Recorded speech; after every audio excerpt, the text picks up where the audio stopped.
మీరు క్రెడిట్ లేదా debit card పోగొట్టుకుంటే వెంటనే చేయాల్సిన పని వాటిని బ్లాక్ చేయడం. మరి కార్డు బ్లాకింగ్ ఎలా చేయొచ్చో ఇప్పుడు తెలుసుకుందాం. కార్డు పోగొట్టుకున్నట్లు గుర్తించిన వెంటనే బ్యాంక్ కస్టమర్ కేర్కు కాల్ చేసి కార్డును బ్లాక్ చేయమని చెప్పాలి. ఇందుకోసం కావలసిన వివరాలను చెప్పి కార్డును బ్లాక్ చేయించవచ్చు. నెట్ బ్యాంకింగ్, మొబైల్ యాప్తో కూడా మీ డెబిట్, క్రెడిట్ కార్డులను బ్లాక్ చేయొచ్చు. ప్రస్తుతం దాదాపు అన్ని బ్యాంకులు కార్డు బ్లాక్ ఆప్షన్ ఇస్తున్నాయి. మరొక సులభమైన మార్గం SMS ద్వారా బ్లాక్ చేయడం. చాలా బ్యాంకులు SMS ద్వారా కార్డును బ్లాక్ చేసే సదుపాయాన్ని ఇస్తున్నాయి.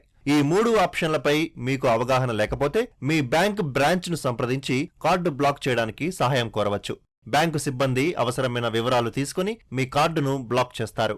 అయితే కార్డు పోగొట్టుకున్నా అది దొరికిన వాళ్లకు పిన్ తెలియదు కదా అని ధీమాగా ఉండొద్దని ఎక్స్పర్టులు చెప్తున్నారు. కార్డు యాక్టివ్గా ఉంటే ఆర్థిక నష్టం జరిగే ప్రమాదం ఎక్కువని అంటున్నారు. అలా జరగకుండా వెంటనే కార్డును బ్లాక్ చేయిస్తే అనధికార లావాదేవీలను ఆపొచ్చని సూచిస్తున్నారు.